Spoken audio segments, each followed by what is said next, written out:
നമസ്കാരം traders and investors. ദില്ലിക്കൽ എല്ലാ ദിവസവും വൈകിട്ടുള്ള പോസ്റ്റ് മാർക്കറ്റ് റിപ്പോർട്ടിലേക്ക് കിടക്കാം.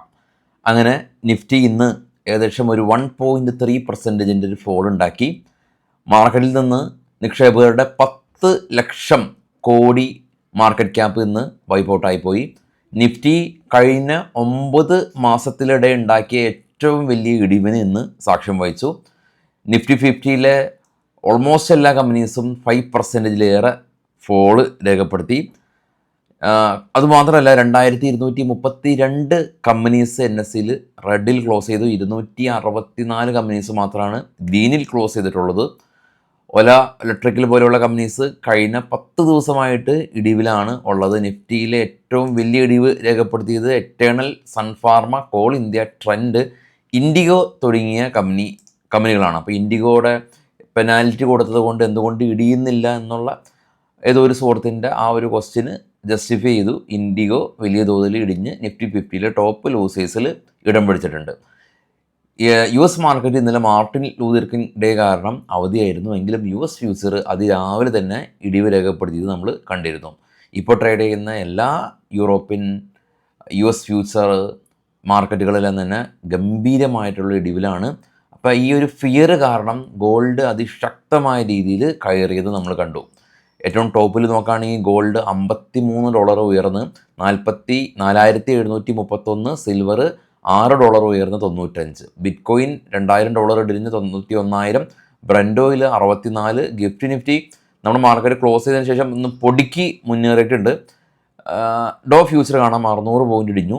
ഓസ്ട്രേലിയ ഇടിഞ്ഞു, ചൈന, കൊറിയ, ജപ്പാൻ മാർക്കറ്റുകൾ ഇടിഞ്ഞു. പക്ഷേ ഏഷ്യൻ മാർക്കറ്റിൽ അങ്ങനെ വലിയൊരു ഇടിവൊന്നും ഉണ്ടായിട്ടില്ല. ഇന്ത്യ വിക്സ് 7% സ്പൈക്ക് ചെയ്ത് 12 ഏറ്റവും താഴെ ഇപ്പോൾ ട്രേഡ് ചെയ്യുന്ന 3 യൂറോപ്യൻ മാർക്കറ്റാണ് ഗംഭീര ഇടിവ് തുടരുന്നുണ്ട്. ഇടിവിൻ്റെ കാരണം നമ്മൾ ഇന്നലെ ഡിസ്കസ് ചെയ്താണ്. ട്രംപിൻ്റെ ഭാഗത്തു നിന്നുള്ള ഗ്രീൻലാൻഡ് അക്വിസിഷൻ യൂറോപ്യൻ യൂണിയൻ എതിർത്തു. അപ്പോൾ അത് എതിർത്ത രാജ്യങ്ങൾക്ക് എതിരെ ട്രംപ് 10% ഒരു ഫർദർ താരിഫ് കൊണ്ടുവരും. ഇത് കാരണം യൂറോപ്യൻ മാർക്കറ്റ് എല്ലാം തന്നെ ഒരു സീവിയർ സെല്ലിംഗ് പ്രഷറിലാണ് ഉള്ളത്. US ഫ്യൂച്ചറിലും ആ ഒരു പ്രശ്നം ഉണ്ടായിട്ടുണ്ട്. കാരണം ഒരു സപ്ലൈ ചെയിൻ ബ്രേക്കായി. ഇന്ത്യൻ മാർക്കറ്റിലേക്ക് വരുമ്പോൾ ഈ ഒരു മാസം FISൻ്റെ ഭാഗത്തു നിന്ന് ഈ ജനുവരിയിലാകെ ഒരു സിംഗിൾ ഡേ ബൈയിങ് മാത്രമാണ് ഉണ്ടായിട്ടുള്ളത്. ബാക്കിയുള്ള എല്ലാ ദിവസങ്ങളും സെല്ലിംഗ് മോഡലാണ് ഉണ്ടായിട്ടുള്ളത്. ഈ മാസം എടുക്കുകയാണെങ്കിൽ 27,000 കോടി രൂപയ്ക്ക് മുകളിൽ FIS സെല്ല് ചെയ്ത് കഴിഞ്ഞു. ഫെബ്രുവരി 1 ഇനിയിപ്പോൾ ബഡ്ജറ്റ് ഒരു പ്രതീക്ഷയാണോ നമുക്കറിയില്ല. പക്ഷേ ബഡ്ജറ്റ് ഇന്ന് മാർക്കറ്റ് കയറുമെന്നുള്ള പെർസ്പെക്റ്റീവ് നമ്മൾ ഇരിക്കുകയാണെങ്കിൽ ഇനിയും എത്രയോ ട്രേഡിംഗ് ഡേ ഉണ്ട്. അപ്പോൾ ഇന്ന് മുതൽ മാർക്കറ്റ് ഒരുപാട് ഇടിഞ്ഞ് ബഡ്ജറ്റിൽ കുറച്ച് കയറിയിട്ട് എന്താണ് കാര്യം? ഓൾറെഡി തന്നെ നിഫ്റ്റി അതിൻ്റെ ഓൾ ടൈം ഹൈയിൽ നിന്ന് 1200 പോയിന്റിലേറെ ഇടിവ് രേഖപ്പെടുത്തി. നിഫ്റ്റി ഓൾ ടൈം ഹൈ ഉണ്ടായ സമയത്ത് തന്നെ നിക്ഷേപകരുടെ ഭൂരിഭാഗം ആളുകളുടെയും പോർട്ട്ഫോളിയോ റെഡിലാണെങ്കിൽ കൂടി ആയിരുന്നുവെങ്കിൽ ഇപ്പോൾ എന്താണ് അവസ്ഥ? ഇനി ഫർദറായിട്ട് ഈ ഒരു മൊമെൻറ്റ് തൊട്ട് ഈ ബഡ്ജറ്റിന് മുമ്പ് വരെ ഇടിവ് തുടർന്ന് ബഡ്ജറ്റിന് തിരിച്ച് കുറച്ച് കയറിയിട്ടും കാര്യമില്ല. അപ്പോൾ അതുകൊണ്ട് മാർക്കറ്റ് ഇപ്പോൾ ട്രംപ് ജയിച്ച് വന്ന സമയത്ത് ഇന്ത്യൻ മാർക്കറ്റിനും ഗ്ലോബൽ മാർക്കറ്റിനും എന്തോ വലിയതായി പോസിറ്റീവായ കാര്യങ്ങൾ സംഭവിക്കുമെന്ന് നമ്മൾ വിശ്വസിച്ചു.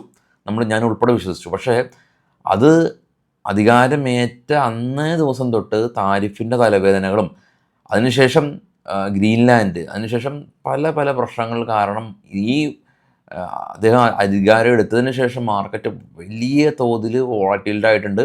അപ്പോൾ ഓപ്ഷനിൽ ട്രേഡ് ചെയ്യുന്ന ആളുകൾക്കും ഇൻട്രാഡേക്കാർക്കും ഇൻവെസ്റ്റേഴ്സിനും ആകെ ഒട്ടും ഗുണകരമായി അല്ലായിരുന്ന ഒരു കാലഘട്ടമാണുള്ളത്. ആകെ ഗുണം കിട്ടിയിട്ടുള്ളത് ഗോൾഡിലും സിൽവറിലും ഇൻവെസ്റ്റ് ചെയ്ത ആളുകൾക്കാണ്. അപ്പോൾ അവർ വലിയ തോതിൽ പ്രോഫിറ്റ് ഉണ്ടാക്കിയിട്ടുണ്ട്. മറ്റ് നിക്ഷേപകരെ സംബന്ധിച്ച് സ്ഥിതിഗതികൾ കുറച്ചധികം ആശങ്കാജനകമായ അവസ്ഥയിൽ തന്നെയാണ് നിലകൊള്ളുന്നത്. അപ്പോൾ നാളെ ഗിഫ്റ്റ് നിഫ്റ്റിയുടെ ലെവലുകൾ കൃത്യമായിട്ട് നമുക്ക് വാച്ച് ചെയ്യണം. പ്രീ മാർക്കറ്റിൽ നമുക്ക് ഡിസ്കസ് ചെയ്യാം. എല്ലാ ആൾക്കാരും ഒരു പ്രത്യേക മാനസികാവസ്ഥയിലായതുകൊണ്ട് സ്റ്റോക്കുകളുടെ ന്യൂസിലേക്ക് പോയി വീണ്ടും സമയം കളയുന്നില്ല.